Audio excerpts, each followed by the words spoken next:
السلام علیکم ورحمۃ اللہ وبرکاتہ۔ قرآنی عربی گرامر کورس کا ہم نے آغاز کیا ہے اور آج اس حوالے سے ہمارا دوسرا لیکچر ہے۔ آج ہم انشاءاللہ دو اہم باتیں سیکھیں گے۔ پہلی بات یہ کہ اسم یا ناؤن عربی گرامر میں کسے کہا جاتا ہے، اور دوسری بات یہ کہ اسم کی حالت کیا ہوتی ہے، اس کی پہچان کیسے کی جاتی ہے، اور اس کو پہچاننے کا یا اس کو پڑھنے کا فائدہ کیا ہے۔ تو آئیے سٹارٹ کرتے ہیں۔ سب سے پہلے اسم جس کی ہم بات کر رہے ہیں یا ناؤن، وہ ہوتا کیا ہے؟ تو عربی زبان میں اسم سے مراد تین چیزیں ہوتی ہیں۔ کسی کا بھی نام، ذاتی نام، وہ ناؤن ہوتا ہے۔ مثال کے طور پہ حامد، محمود، رضوان، یہ ہم سب کے ذاتی نام ہیں، تو اس کو بھی اسم میں شمار کیا جائے گا۔ دوسرے نمبر پہ جو صفاتی نام ہے، جس کو ہم صفت کہتے ہیں، تو صفات کو بھی ناؤن میں شمار کیا جاتا ہے۔ مثال کے طور پہ اگر میں یہاں پہ لکھ دوں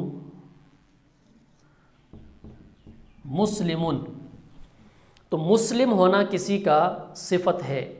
جیسے حامد مسلم ہے، تو حامد ذاتی نام ہے اور مسلم ہونا اس کی صفت یا صفاتی نام ہے۔ تیسرے نمبر پہ وہ الفاظ کہ جن میں کام کے کرنے کا معنی تو پایا جاتا ہے، لیکن ان میں کوئی زمانہ نہیں پایا جاتا، یعنی کہ جو مصدر ہوتا ہے اسے بھی کہا جاتا ہے اسم۔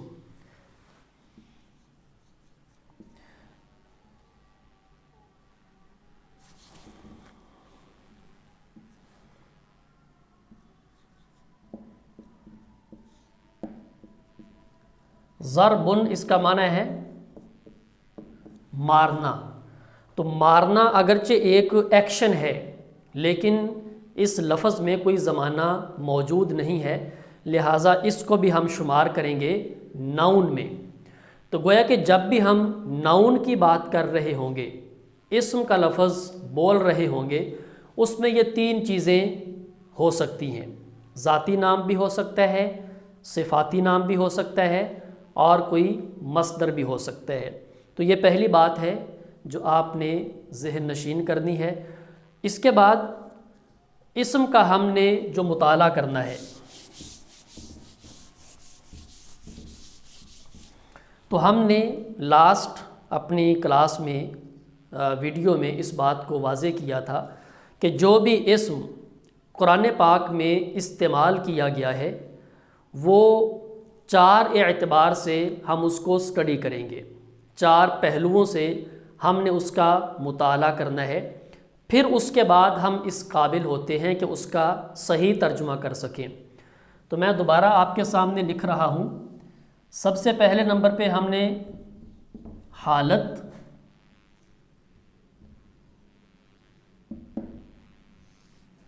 جنس، عدد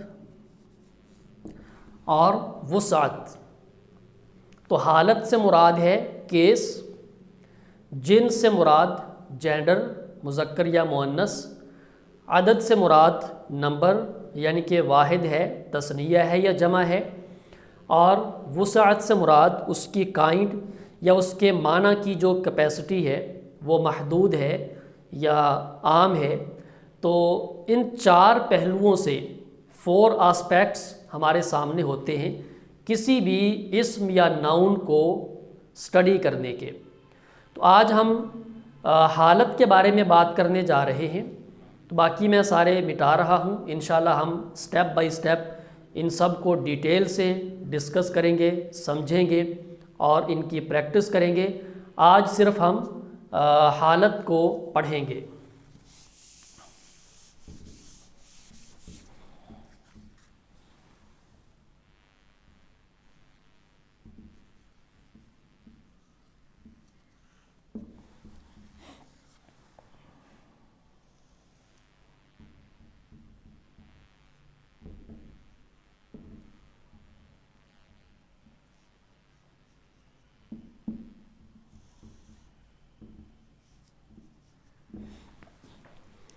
تو عربی زبان میں اسم کی جو حالت ہے، جو کیس ہے، اس کی 3 صورتیں ہو سکتی ہیں۔ یا تو وہ حالت رفعی میں ہوگا، یا وہ حالت نصبی میں ہوگا، یا وہ حالت جری میں ہوگا۔ اب یہ تینوں یعنی کہ گرامر کی اصطلاحات ہیں، اور یہ تھوڑی سی آپ کو مشکل بھی محسوس ہوں گی، لیکن آہستہ آہستہ آپ کے لیے انشاءاللہ یہ آسان ہو جائیں گی۔ ان کو سمجھنے کے لیے ہم ان کا اردو میں ترجمہ کر سکتے ہیں، انگلش میں ان کو ٹرانسلیٹ کر سکتے ہیں، صرف سمجھنے کے لیے۔ مثال کے طور پہ یہ عربی میں لکھا ہے، ہم اس کو سمجھنے کے لیے کہہ سکتے ہیں کہ اردو زبان میں رفعی حالت سے مراد ہے فاعلی حالت، فاعلی حالت۔ نصبی حالت سے مراد ہے مفعولی حالت، اور جری حالت سے مراد ہے اضافی حالت۔ یعنی کہ جو نون ہے وہ جملے کے اندر یا تو فاعل بن رہا ہے، یا مفعول بن رہا ہے، یا وہ کسی کی اضافت اور نسبت یا تعلق سے استعمال ہو رہا ہے۔ تو یہ 3 ہی حالتیں ہیں، چوتھی نہیں ہے۔ آپ انگلش میں ان کو ٹرانسلیٹ کریں تو فاعلی حالت ہے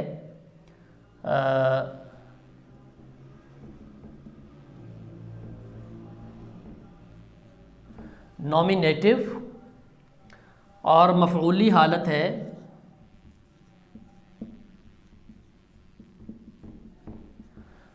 آبجیکٹو، اور اضافی حالت ہے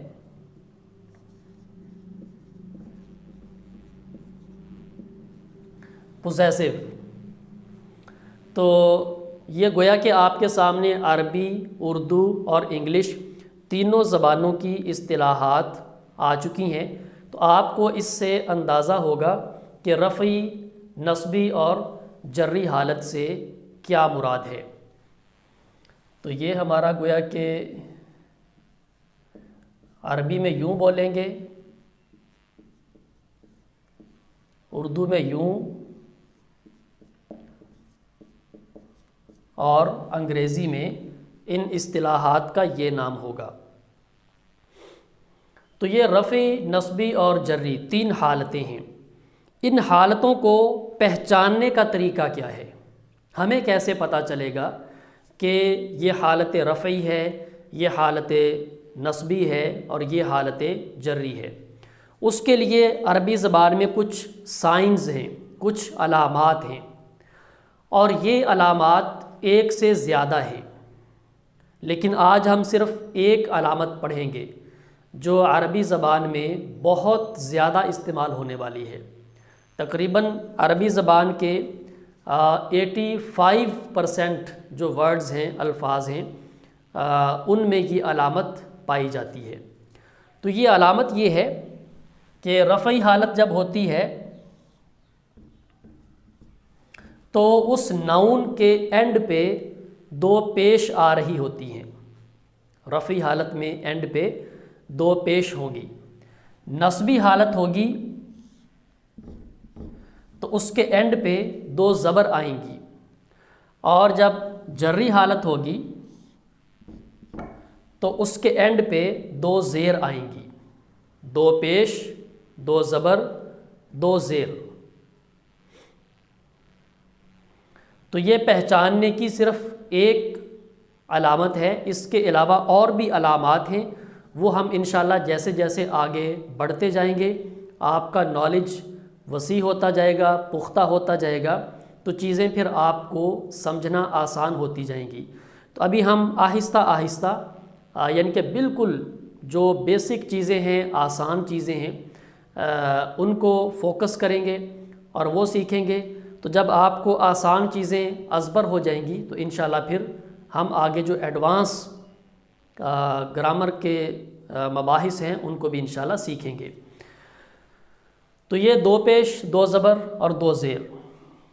مثال کے طور پہ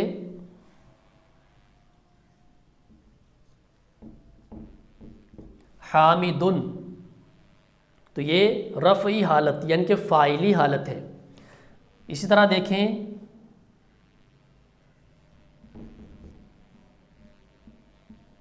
حامدن، یہ اس کی نصبی حالت ہے۔ پھر اس کے بعد آتے ہیں حامدن، یہ اس کی جری حالت ہے۔ اس کے اینڈ پہ دو پیش آ رہی ہیں، اس کے اینڈ پہ دو زبر ہے اور اس کے اینڈ پہ دو زیر ہیں۔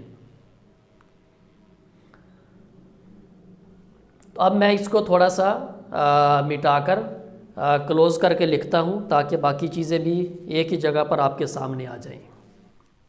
تو ہم یہاں تک پہنچ چکے ہیں کہ کسی بھی ناؤن کے اینڈ پہ دو پیش آئیں گی تو اس کو ہم کہیں گے کہ یہ حالت رفعی ہے، دو زبر آئیں گی تو حالت نصبی ہے، دو زیر آئیں گی تو حالت جری ہے۔ اس کی مثال میں نے آپ کے سامنے لکھی ہے حامدن، حامدن، حامدن۔ یہ حالت پڑھنے کا فائدہ کیا ہے؟ ہم ان حالتوں کو کیوں پڑھیں؟ سوال یہ پیدا ہوتا ہے۔ تو یہ حالت پڑھنے کا فائدہ یہ ہے کہ ان حالتوں کو پڑھ کر ہمیں پتہ چلے گا کہ اس جملے کے اندر فاعل کون سا ناؤن ہے، مفعول کون سا ہے۔ تو جب تک آپ ان حالتوں کو نہیں پڑھیں گے، آپ کو قرآن پاک کا ترجمہ کرتے وقت جہاں جہاں پر ناؤنز آ رہے ہیں پتہ ہی نہیں چلے گا کہ فاعل کون سا ہے، مفعول کون سا ہے۔ اور یہ ہر زبان میں ایسے ہوتا ہے۔ مثال کے طور پہ میں آپ کے سامنے ایک جملہ لکھتا ہوں اردو زبان سے کہ حامد نے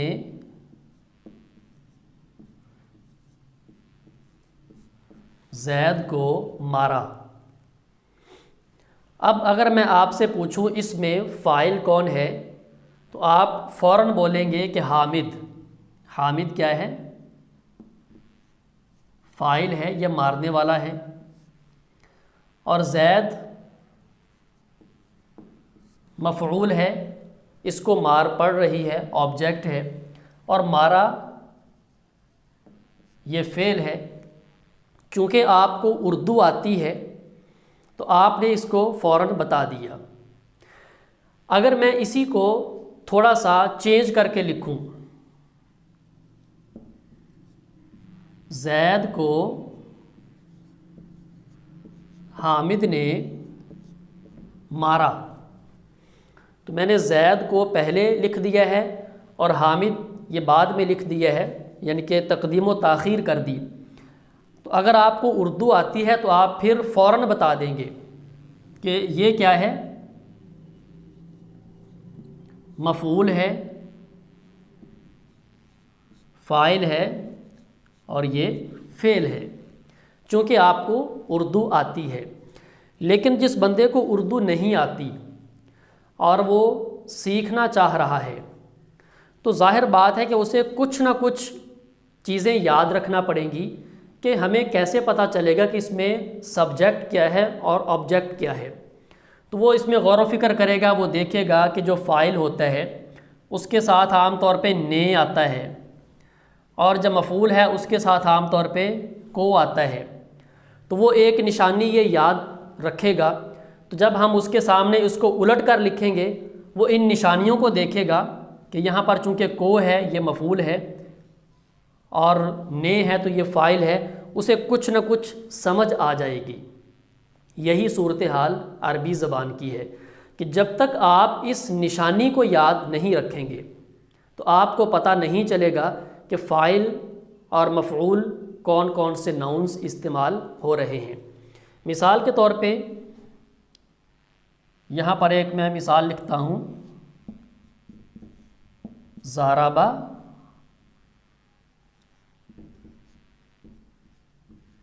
حامد زیدن۔ اب اگر آپ سے پوچھا جائے کہ اس میں فاعل کون ہے، مارنے والا، اور مار کھانے والا کون ہے، تو اگر تو آپ کو عربی آتی ہے تو آپ فوراً بتا دیں گے۔ مثلاً آپ کہیں گے کہ ضربہ یہ فعل ہے، حامد یہ فاعل ہے، اور زیدن مفعول ہے۔ اگر میں اس کی ترتیب الٹ دیتا ہوں، ممکن ہے بعض لوگ یہ سمجھتے ہوں کہ عربی زبان میں فاعل پہلے ہوتا ہے، مفعول بعد میں ہوتا ہے، تو لہٰذا وہ یہ کہہ دیں کہ یہ چونکہ پہلے آ رہا ہے یہ فاعل ہے اور یہ بعد میں ہے مفعول ہے، ممکن ہے۔ تو میں اس کی ترتیب الٹ دیتا ہوں، ضربا زیدن حامدن۔ تو اب جو لوگ یہ سمجھتے ہیں کہ فاعل پہلے ہوتا ہے مفعول بعد میں ہوتا ہے، تو وہ کیا کریں گے، اس کو فاعل بنا دیں گے، اس کو مفعول بنا دیں گے، اور یہ غلط ہو جائے گا۔ تو لہٰذا سائنس جو علامات ہیں پہچاننے کی، ان کا آپ کو نالج ہونا بہت ضروری ہے۔ تو نالج کیا ہے سائنس کا، کہ جس کے اینڈ پہ دو پیش آ رہی ہوں گی وہ کیا ہوگا، فاعلی حالت میں ہوگا، وہ نامینیٹو فاعل ہے یعنی کہ سبجیکٹ ہے، اور جس کے اینڈ پہ دو زبر آ رہی ہیں وہ کیا ہے، مفعول آبجیکٹ ہے۔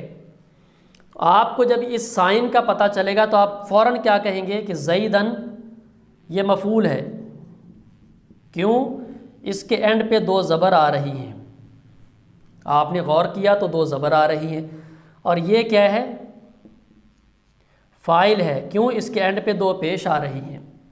تو گویا کہ اس علامت کو پہچان کر آپ کے لیے جملے کے اندر سے فاعل اور مفعول کو پہچاننا آسان ہو جائے گا۔ اس کی اور بھی مثالیں آپ لکھ سکتے ہیں، جیسے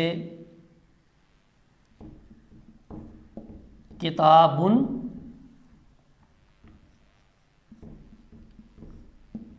کتابن کتابن۔ تو صرف اینڈ والا جو حرف ہے یا اینڈ والا جو اعراب ہے اس میں تبدیلی آ رہی ہے، ٹھیک ہے، باقی کوئی تبدیلی نہیں آ رہی۔ تو کتابن کتابن کتابن، یہاں پر چونکہ یہ جملے کے اندر استعمال نہیں ہو رہا، یہاں پر ترجمے میں فرق نہیں پڑے گا۔ کتابن سے مراد بھی ایک کتاب، کتابن سے مراد بھی ایک کتاب، اور کتابن سے مراد بھی ایک کتاب ہے۔ لیکن جب یہ جملے کے اندر آئے گا یعنی کہ قرآن میں آئے گا تو پھر کتابن یعنی کہ سبجیکٹ ہوگا، فاعل بن رہا ہوگا، کتابن آبجیکٹ ہوگا یعنی کہ مفعول بن کے استعمال ہو رہا ہوگا، اور کتابن اس کی حالت اضافی ہوگی، تو وہاں پر پھر ترجمے میں فرق پڑے گا۔ تو یہاں تک آپ نے جو چیزیں پڑھ لی ہیں وہ یہ ہے کہ جو اسم کی حالت ہے وہ بنیادی طور پر تین حالتیں ہوتی ہیں، رفعی، نصبی، جری۔ اس کو اردو میں سمجھنے کے لیے فاعلی، مفعولی اور اضافی حالت بھی کہہ سکتے ہیں، اور انگلش میں اس کو سمجھنے کے لیے یہ نامینیٹو کیس ہے، یہ آبجیکٹو کیس ہے، اور تیسرا پوسیسو کیس ہے۔ اس کی علامت کیا ہے، رفعی حالت میں دو پیش، نصبی حالت میں دو زبر، جری حالت میں دو زیر آتی ہیں۔ مثال اس کی ہے حامدن حامدن حامدن، کتابن کتابن کتابن۔ تو آپ نے یہاں پر ایک اور چیز نوٹ کی ہوگی کہ جب ہم اس کو حالت نصبی میں لکھتے ہیں، یہ دیکھیں تو اینڈ پہ ایک الف کا اضافہ کر دیتے ہیں، دیکھیں حامدن، اس کے اینڈ پہ بھی ایک الف کا اضافہ ہے، کتابن، اس کے آخر میں بھی ایک الف کا اضافہ کر دیا گیا ہے، جبکہ وہ اضافہ یہاں پر بھی نہیں ہے حالت رفعی میں، اور نہ وہ حالت جری میں ہے۔ تو یہ اضافہ کیوں کیا جاتا ہے؟ یہ لکھنے کا ایک سٹائل ہے، عربی زبان کو لکھنے کا ایک طریقہ ہے کہ جب بھی آپ نے کسی بھی ایسے ناؤن کو لکھنا ہے اور نصبی حالت میں لکھنا ہے دو زبر کے ساتھ، تو اینڈ پہ الف کا اضافہ کرنا ہے۔ یہ لکھنے کا ایک طریقہ آپ نے یاد رکھنا ہے، جب آپ کو ایکسرسائز اس کی دی جائے گی تو آپ نے اس کے مطابق اس کو سمجھنا ہے۔ تاہم اس میں سے دو ایکسیپشنز ہیں، یعنی کہ دو طرح کے الفاظ ایسے ہیں کہ جب ہم ان کو نسبی حالت میں لکھتے ہیں تو اینڈ پہ الف کا اضافہ نہیں کرتے۔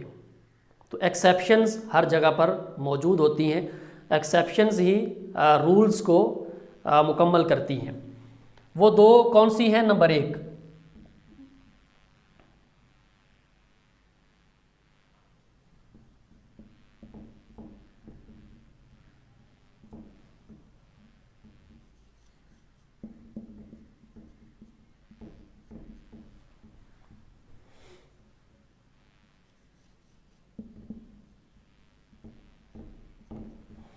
اگر کسی ناؤن کے آخر میں گول تا آ رہی ہو، گول تا یعنی کہ جو راؤنڈ تا، تائے مربوطہ، تو اس کو حالت نسبی میں آپ نے الف کے بغیر ہی لکھنا ہے۔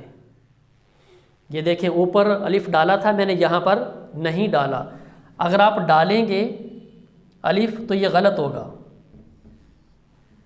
تو الف کے بغیر آپ نے اس کو لکھنا ہے جب بھی اینڈ پہ گول تا آئے گی۔ تو گول تا جو ہے اس کا مطلب گول تا ہی ہے، لمبی تا نہیں۔ لمبی تا آئے گی تو آپ نے الف ڈالنا ہے۔ دوسرا اس میں یہ ہے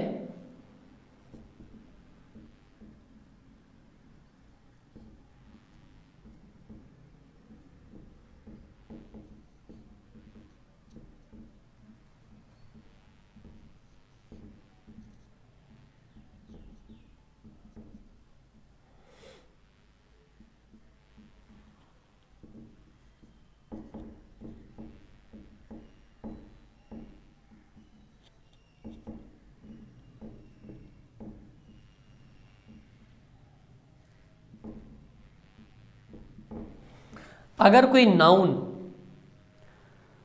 ختم ہو رہا ہے الف اور حمزہ پر یا واو اور حمزہ پر، الف حمزہ پر وہ ختم ہو رہا ہے، اس کے آخر میں الف حمزہ ہے یا واو حمزہ ہے، تو اس کو بھی حالت نسبی میں آپ نے الف کے بغیر لکھنا ہے۔ تو یہ ایکسیپشن نمبر 2 ہے۔ یہ دونوں میں نے آپ کے سامنے لکھ دی ہیں، ان کو بھی آپ نے ذہن میں رکھنا ہے، اور باقی جو چیزیں ہیں وہ بھی آپ نے سمجھ لی ہیں، سیکھ لی ہیں۔ ابھی آپ کی اسکرین پر ایک ٹیبل شو ہو رہا ہے، آپ اس کو کمپلیٹلی پڑھیں۔ اس میں جو اس طرح کے ناؤنز ہیں، یعنی کہ جن کے اینڈ پہ تنوین آتی ہے، 2 زبر 2 زیر 2 پیش، تو ان کی گردانیں آپ کے سامنے لکھی شو ہو رہی ہیں۔ آپ اس کو کمپلیٹلی پڑھیں، ان کے معانی کو پڑھیں، ان کی تینوں حالتوں کی پریکٹس کریں اور ان کو یاد کریں۔ جو ایکسرسائز نمبر 1 ہماری ہے وہ بھی آپ کے سامنے اسکرین پہ شو ہو رہی ہے۔ تو اس ایکسرسائز میں آپ کو کچھ ہدایات بھی دی گئی ہیں، ان ہدایات کو آپ غور سے پڑھیں، اور پڑھنے کے بعد جو الفاظ دیے ہوئے ہیں ان کو آپ نے الگ الگ کرنا ہے، یعنی کہ ان کی رفعی حالت کس کی ہے اس کو آپ نے الگ لکھ لینا ہے، نصبی کس کی ہے، جری کس کی ہے، تو ان کو آپ نے الگ الگ کر لینا ہے، جو کچھ آپ نے آج پڑھا ہے اس کی روشنی میں۔ اور نیچے ایک ڈسکرپشن میں واٹس ایپ گروپ کا لنک بھی دیا جا رہا ہے، آپ اس لنک سے ہمارا گروپ بھی جوائن کر سکتے ہیں۔ اور اگر آپ کا کوئی کویسچن ہے گرامر کے حوالے سے، کوئی چیز سمجھنے سمجھانے کے حوالے سے، تو آپ اس کو کمنٹس میں بھی بتا سکتے ہیں۔ تو آج کی ہماری کلاس اسی پر ختم ہو رہی ہے۔ والسلام علیکم ورحمۃ اللہ وبرکاتہ۔